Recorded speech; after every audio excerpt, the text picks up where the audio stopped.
Hi, Crime Junkies. It's Ashley here. And you all know how ready I am at any moment to drop down the rabbit holes of mysterious cases to look for answers. And there's actually one right now that I cannot stop spiraling about, with more rabbit holes than I can count. In this season of Counterclock, investigative journalist Delia D'Ambra begins investigating Doug Wag Jr.'s mysterious death after he was found struck on a strip of railroad tracks. But the more Delia has dug into this case, the stranger things have gotten. And you guys, there is truly so much going on. A string of mysterious deaths, a bank robbery gone wrong, conspiracy, corruption, and it may all be connected. You can binge all of Counterclock Season 6 right now in the Crime Junkie fan club, or you can listen to new episodes weekly wherever you get your podcasts. Apple Card is the perfect cashback rewards credit card. You earn up to 3% daily cash on every purchase, every day. That's 3% on your favorite products at Apple, 2% on all other Apple Card with Apple Pay purchases, and 1% on anything you buy with your titanium Apple Card or virtual card number. Visit apple.co/card calculator to see how much you can earn. Apple Card issued by Goldman Sachs Bank USA, Salt Lake City branch. Subject to credit approval. Terms apply. This show is sponsored by BetterHelp. Therapy is a safe space to get things off your chest and work through whatever's weighing you down. If you're thinking of starting therapy, give BetterHelp a try. It's entirely online, designed to be convenient, flexible, and suited to your schedule. Just fill out a brief questionnaire to get matched with a licensed therapist and switch therapists at any time for no additional charge. Get it off your chest with BetterHelp. Visit BetterHelp.com/CrimeJunkie today to get 10% off your first month. That's BetterHelp, HELP.com/CrimeJunkie. Crime Junkies, Britt and I have a wild ride to take you on today. It is the case of missing Alissa Turney that will have you picking your jaw up off of the floor by the end. But before I start this episode, I need something from you. We have hammered this into you all before. These are real people we're talking about on our show. This isn't just a fun 30-minute way to make your morning commute cushier. The families we talk about in these stories have had their lives turned upside down, and they let us share their stories because they're hoping people on the other end will actually care and actually do something. So before you listen to this story, I need you to commit to doing something for me. At the end of the show, I'm going to ask you to sign a petition that Alissa's sister has put together. This will cost you no money. It will take less than 2 minutes.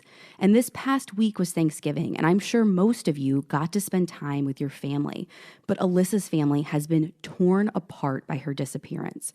So if you have 30 minutes to sit here and hear her story, you owe her sister the 2 minutes it will take you to actually make a difference. So again, please listen all the way to the end of our episode. And when you're done, go to crimejunkiepodcast.com to sign that petition. With that, Britt, are you ready for me to dive into the disappearance of Alissa Turney? I am so ready. Okay, let's do this.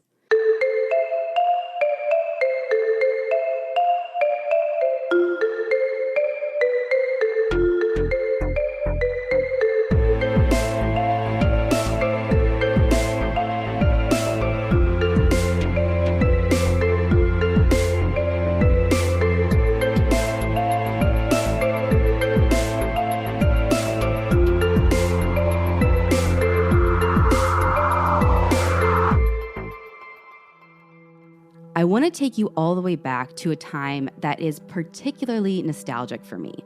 2001, a time when Lifehouse was at the top of the Billboard charts, Britney and Justin were wearing matching denim, and the first ever iPod was introduced to the world. It was a great time to be a teenager, and at the center of our story is 17-year-old Alissa Turney. Alissa was like most girls her age, wanting to be a little edgy, testing her boundaries by dating boys, staying out late, smoking weed. She was a junior in high school and living at home with just her stepdad and her half-sister Sarah. You see, Alissa's real dad was never really in her life and wanted little to do with her. Alissa's mom got remarried to a man named Mike who had 3 boys of his own, and together they had Sarah. Now, Mike's 3 boys were grown and out of the house, so when Alissa's mom was diagnosed and passed away from cancer in the span of 1 year, just Mike, Alissa, and Sarah were left in the house. Mike had very different relationships with his 2 daughters.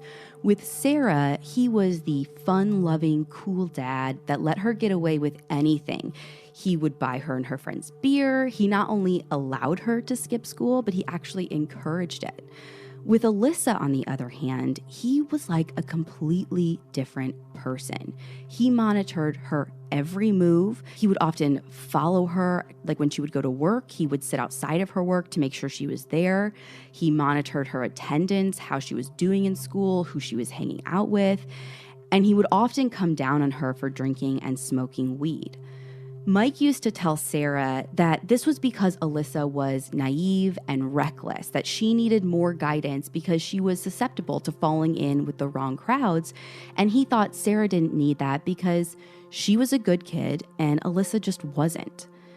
But there were signs of something more brewing, tensions between a stepfather and daughter that Sarah couldn't quite put her finger on as a young kid. And just to show you an example, take a listen to this clip from a home movie taken back in 1997. Hit the red button. Why? Hit the red button now. I don't want to. How do I record? Hit the red button Sarah! now. I'm recording. Sarah! Sarah! Dad's a pervert.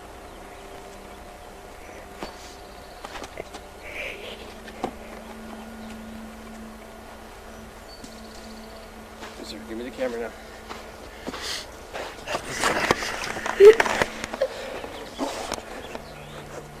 And you're still recording. And Alissa is stupid moron. Alyssa's a stupid moron. Well, I don't like that at all. Yeah, so you can see tensions were always running high between the two. So what happened on May 17th, 2001 was only a little surprising to Sarah. That day was the last day of school before summer break, and her dad didn't show up to pick her up after school. All the buses came and went, and when he still wasn't there, she walked to a friend's house. This actually wasn't unusual at all. Sarah would walk to this friend's house so frequently that it didn't even register with her that maybe something was off. And without any communication to her dad, he knew to pick her up there. When he did arrive, sometime likely between 4:30 and 5, he tells Sarah that Alissa is missing and he can't get a hold of her. Here, he says, he passes his cell phone to her. You try calling her. And attempt after attempt, as they drove, the phone would just ring until Alyssa's voicemail would pick up. Finally, when they arrive home, Sarah was the first to enter the house, and her dad told her to go check in Alyssa's room for any kind of sign of her or where she could have gone. When Sarah enters, she sees that the contents of Alyssa's backpack had been emptied, but the bag itself was gone. And that cell phone that she had been calling was left on Alyssa's dresser right beside a note. And Britt, can you read this note for me? Dad and Sarah, when you dropped me off at school today, I decided I really am going to California. Sarah, you said you wanted me gone. Now you have it. Dad, I took $300 from you. That's why I saved my money. Alissa. Now, Sarah was sad that her sister had left, but truthfully not surprised. Her sister had an aunt that lived in California that Alissa had talked about going to live with in the past. That night, Mike Turney did call the police to report his daughter as a runaway. He said they had an argument and she left for California. Now, I should mention, Mike Turney had a history with law enforcement. He actually used to be a cop himself, so he knew how the system worked. And he had to have known that reporting a 17-year-old as a runaway and saying he likely even knew where she was at her aunt's house wasn't going to raise any big alarm bells. And it didn't. Police opened a missing person file on Alissa, but no real investigation was done into finding her. Police didn't come by the home to ask questions or look into her things. They didn't go do interviews with people at school or her friends who saw her the day that she supposedly left. If they would have, I think they would have seen that her disappearance wasn't as straightforward as Mike Turney had presented to them.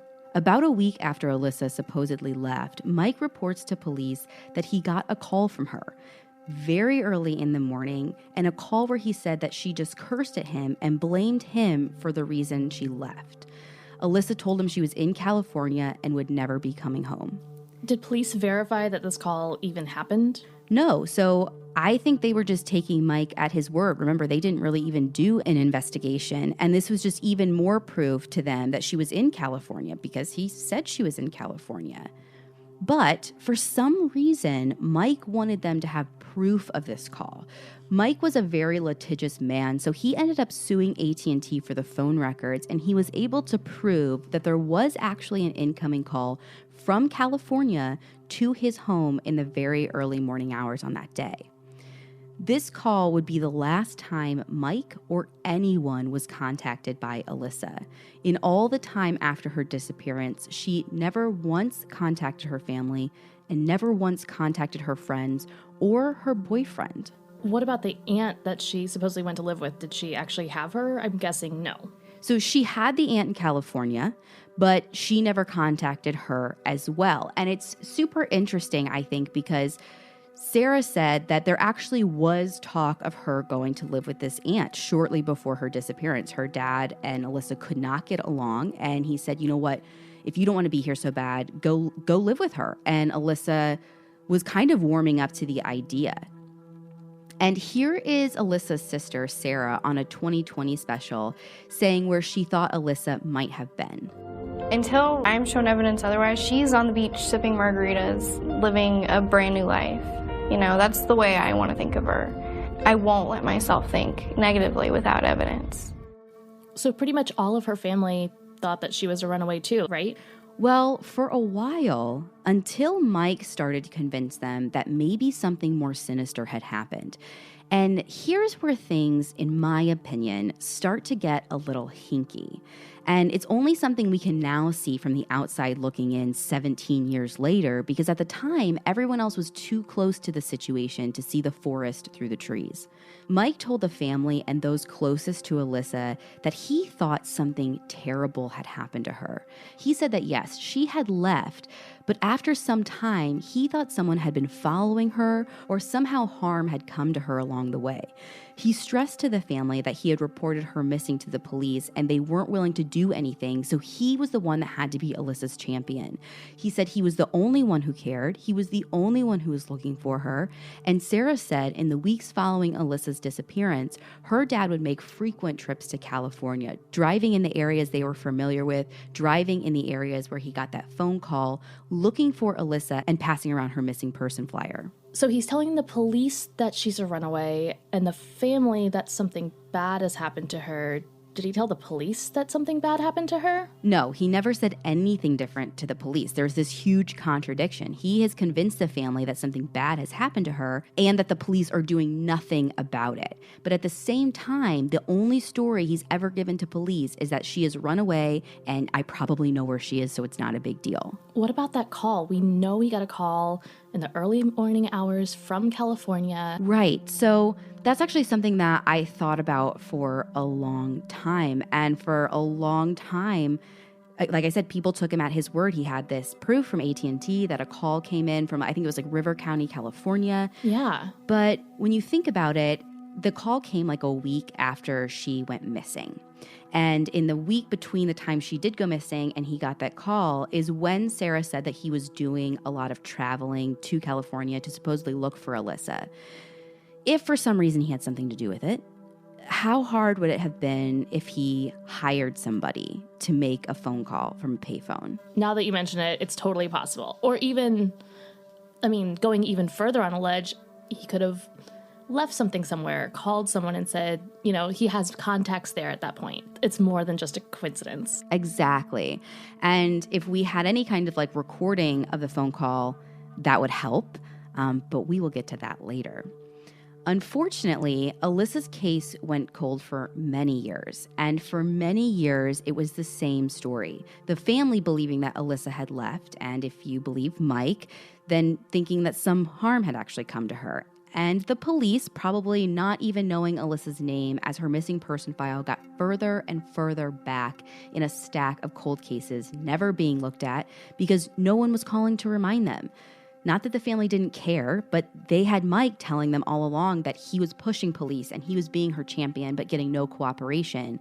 But in reality, it seems he was doing nothing. Now, Sarah had resigned herself to the fact that she might never know what happened to her sister, where she was living, who she was with, until 2006, when the case broke wide open. There was a man named Thomas Heimer who was serving time in a Florida prison for murder. To understand this story, I need to give you a little background on Heimer and why he was in jail. Back in 2001, just months after Alissa's disappearance, on the other side of the country in Florida, a housekeeper at a Fort Lauderdale beachfront motel was cleaning a room when she found the body of a woman underneath a bed. The woman had been strangled and stabbed in the neck, and the police in Florida found out that her name was Sandra Lee Goodman. She was a 30-year-old video clerk, and an all-points bulletin went out for her car that was missing, a 1996 Honda. Within a day, it was spotted in Georgia with an unknown male behind the wheel, and that man was Thomas Heimer. Thomas had recently met Sandra, and they'd been traveling together, her a willing companion, until, for seemingly no reason at all, Thomas killed her. He has never given a real reason for killing her, but he was extradited back to Florida and convicted of the crime. Now, Thomas Heimer wasn't on anyone's radar for the murders, and he certainly wasn't on the radar for the Phoenix Police Department in Alissa's case, until 2006, when they received a letter from Thomas that said he was going to make them famous with his confessions.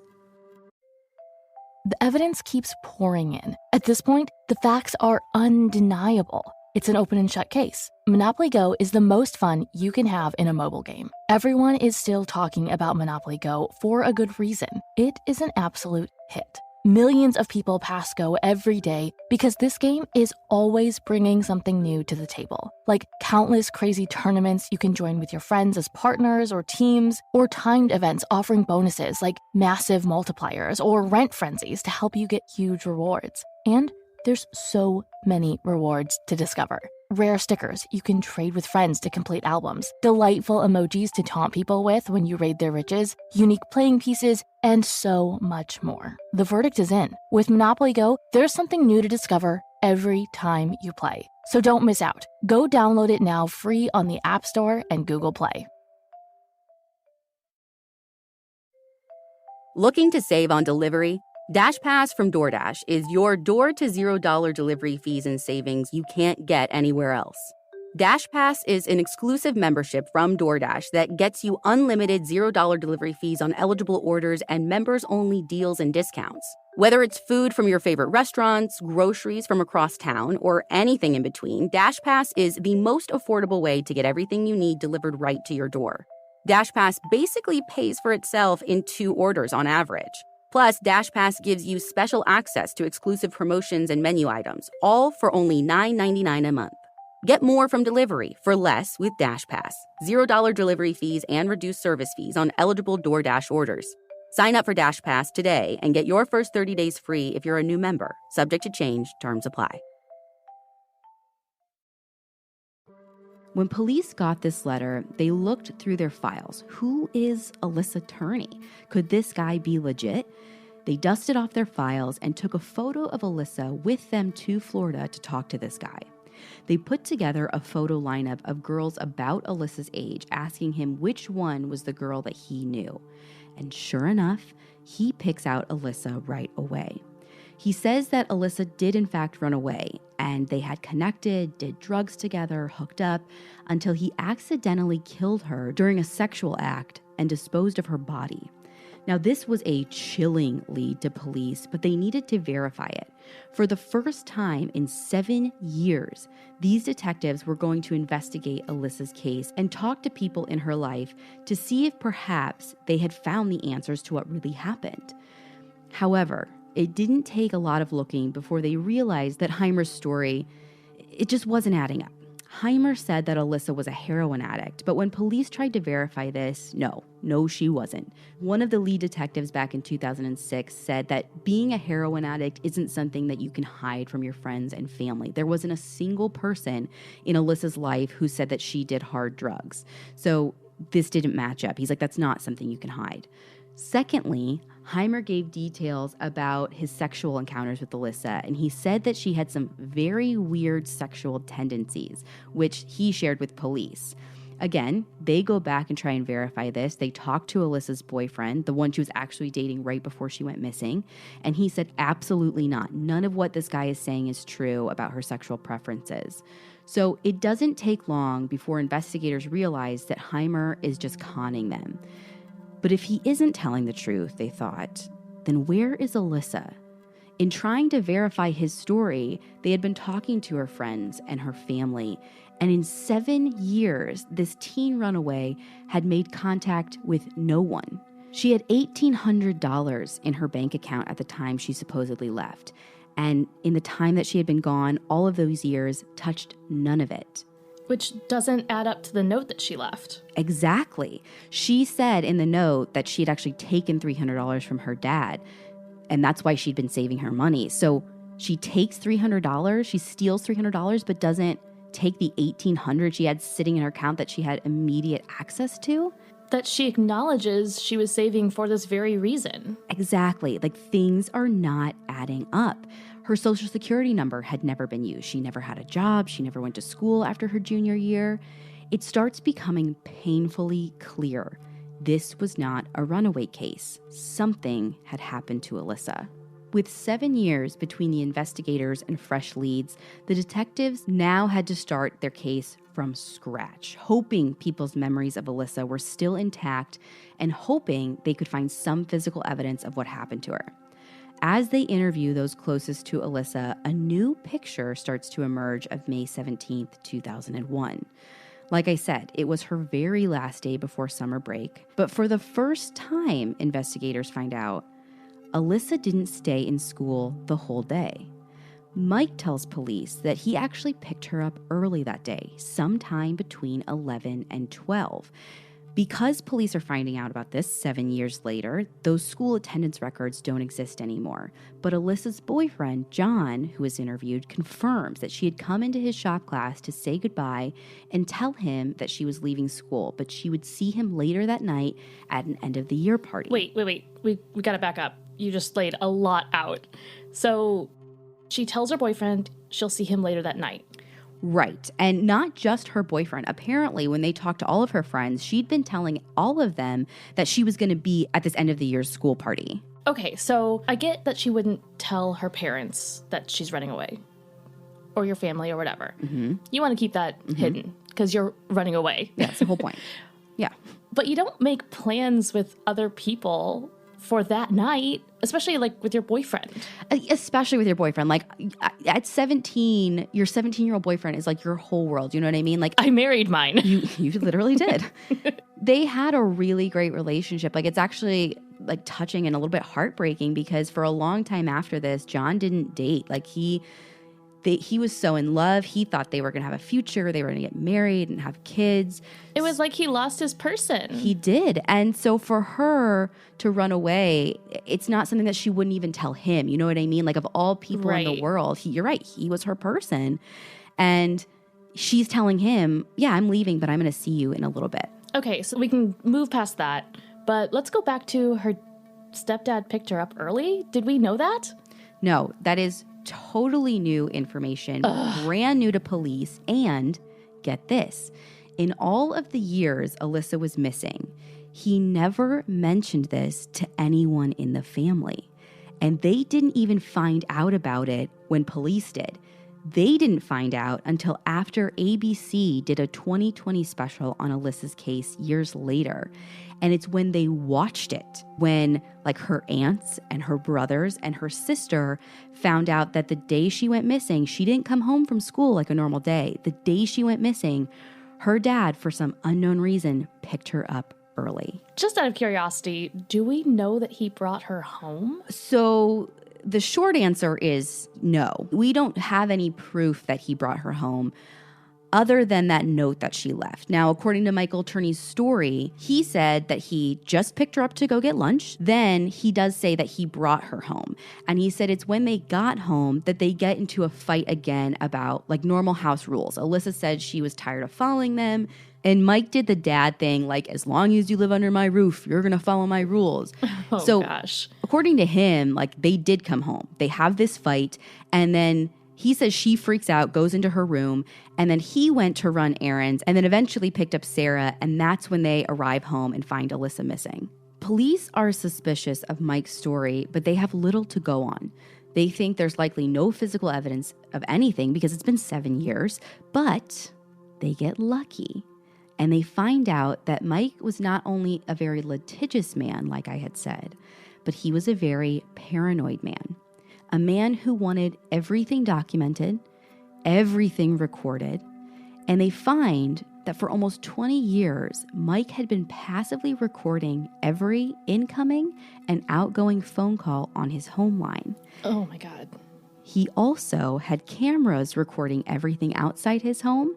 And they find out that he had even placed a hidden camera in the vent of his living room, recording everything. No. Summer's almost here. Are you ready to throw open your windows or throw them away? If they're drafty, foggy, or impossible to open, talk to your friends at Window World. Window World specializes in home transformations with beautiful energy-efficient windows, entry doors, and siding, featuring Energy Star certification and the Good Housekeeping seal. Call 1-800-WINDOW-WORLD. Schedule your free consultation and tell them you heard it here on Crime Junkie. Window World, America's exterior remodeler. This podcast is brought to you by Squarespace. Spring is about fresh starts. That could mean starting a new venture or switching things up on your website. Squarespace is the all-in-one website platform for entrepreneurs to stand out and succeed online. Use Squarespace to design a website, engage with your audience, and sell anything from products to time, all in one place. With the new guided design system, Squarespace Blueprint, you can select from curated layout and styling options to create a personalized website optimized for every device. Get your website discovered fast with integrated, optimized SEO tools. Plus, make checkout easy for customers with easy-to-use payment tools. Accept credit cards, PayPal, Apple Pay, and in certain countries, give customers the chance to buy now and pay later with Afterpay and ClearPay. Selling content on your website? Add a paywall to sell memberships or courses or sell downloadable files. Head to squarespace.com for a free trial, and when you're ready to launch, go to squarespace.com/crimejunkie to save 10% off your first purchase of a website or domain. When they ask Mike about these cameras, he sends police images of Alissa with boys from months before she went missing, like a time that doesn't even matter, and like her in suggestive positions with boys. Like, why would you send that? But he provides them nothing from the actual day that she went missing. This video that could be crucial to finding a lead in this investigation. When police press him for it, he said, I looked at it. There's just like nothing on there that would give you any clue to where she was, like nothing really helpful. It gives you a time as to when she left the house. Ugh. Oh, it gives you everything. And police are saying, like, if there's nothing, just give it to us. Yeah, prove it. They're like, your opinion of nothing is totally different than my opinion of nothing. There was this detective that was interviewed, and he said, it shows me what was she last wearing? What jewelry was she wearing? So we can see her inside. Did she leave alone? What did she take with her? Okay, you have cameras outside. Did she get into a car? Did she walk away? He's like, I've got way more to go off of, even if it is just her leaving the house, than I have right now. I need that tape. They also ask him to provide audio from his home phone recorder for the day that she supposedly called him from California. Now, this is what I was talking about earlier. If we had proof, did he pay someone to call? Did someone actually call? If someone called, who was it? Right. So he records everything, but he said that, just that day, that recorder happened to be turned off. This is some Nixon stuff right here. It's getting really fishy. With suspicions rising, police now have enough probable cause to get a warrant to search his home and look for those recordings themselves. They detain Mike, not to arrest him, but just to hold him, get handwriting samples from him. As they look through the home, In their minds, really searching for like videotapes and audio tapes, the investigators come across something mind-blowing. 26 homemade pipe bombs. What? And a 90-page manifesto written by Mike Turney. Oh, totally normal. Yeah, definitely. Not what they were expecting. As the bomb squad is called in, investigators try to digest his writings. It covers everything in his life, everything he thought was wrong, every way in which he was wronged. And he claims a news story in this manifesto about what happened to Alissa. In this manifesto, he still says that Alissa ran away, but he says she was followed by 2 men from the electrical union, which Mike used to work for. You see, back in the day, Mike had been a whistleblower, and he said the union was out to get him, and they took revenge on him by murdering his stepdaughter. So he, according to his own writings, avenged Alissa's death by finding and killing 2 men that had killed her. Now, when police look into this accusation, the 2 men were actually dead, but their deaths were totally unrelated. They died from natural causes, and it seems that these were the writings of a crazy man. Mike did plead guilty to the possession of the 26 pipe bombs, which, by the way, he told ABC 2020, that special that he was on, that those were totally planted by police. He'd never seen them before in his life. Sure, he wrote that manifesto, but had nothing to do with the bombs. Did the police just have like a pipe bomb making night where they fabricated all of these for it? Like, yeah, where do you get 26 pipe bombs to plant? Pizza and pipe bombs, clearly. As police continue to search Michael's place, after the bomb squad comes and clears it, they get tubs and tubs of paperwork, videotapes, audio tapes. Now, the videotapes that they had were really limited. It looked like it was like the same tapes used over and over. But the audio tapes, they had hundreds of hours of audio tapes spanning decades to go through. And it's like, obviously the most mundane stuff, like Sarah calling Blockbuster. But they have to go through everything. Now, in all of this stuff that they found, it doesn't seem that they found anything from that day that she went missing. So even though Mike said, oh yeah, I saw the video, nothing's on it, it doesn't seem to even exist anymore. Whether he erased it, whether he had it turned off and it never existed in the first place and he made that up, they have all this information, but they don't have the crucial information, that missing day. And again, to me, it looks more suspicious when you have 20 years of recordings, but you don't have the one day that matters. They did find some really dark stuff. There was this commercially made snuff film, I guess, that was viewed by like 1 million people. But Michael Turney had that snuff film, but instead of having the whole film, he had like the actual like murder part of it just looped like 4 times. And that's what he was watching. Oh. And so it's stuff like that they don't have evidence that he did anything to Alissa, but they have these really dark pieces of evidence. Now, despite this conviction, despite this dark evidence, Alissa's sister Sarah couldn't believe that her dad had anything to do with Alissa's disappearance. She started a website back in 2008 or 2009 dedicated to finding Alissa, and she had another site dedicated to advocating for her father's innocence in Alissa's disappearance. She said, listen, I know him. Other people know him. He wouldn't be capable of something like this. Everyone who knows him knows he's a good man.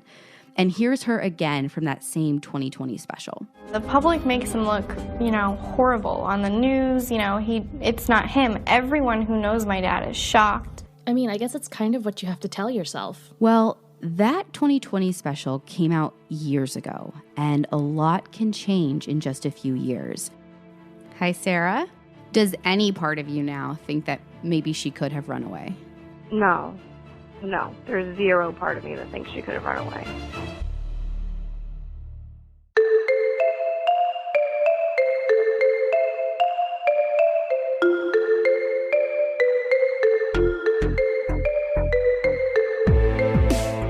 You'll learn more about Sarah's journey to the truth on our next episode, but between now and then, she needs your help. It has become clear that her sister was murdered, and Sarah alleges it was done by her father.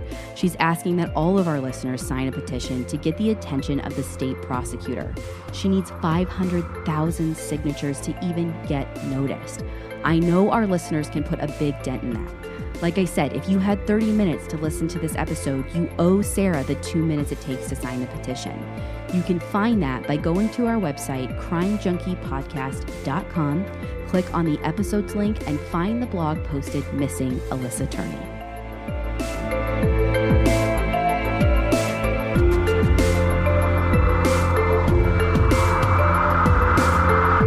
This episode of Crime Junkie was researched, written, and hosted by me, with co-hosting by Britt Praywat. All of our editing and sound production was done by David Flowers, and all of our music, including our theme, comes from Justin Daniel. Crime Junkie is an Audio Chuck production. So what do you think, Chuck? Do you approve? Presented by Arkansas, the natural state. With amazing outdoor adventures, inspiring art, delicious food, and so much more. There's no such thing as an ordinary day in the natural state. Plan your next adventure at arkansas.com. Hi, it's Martha Stewart.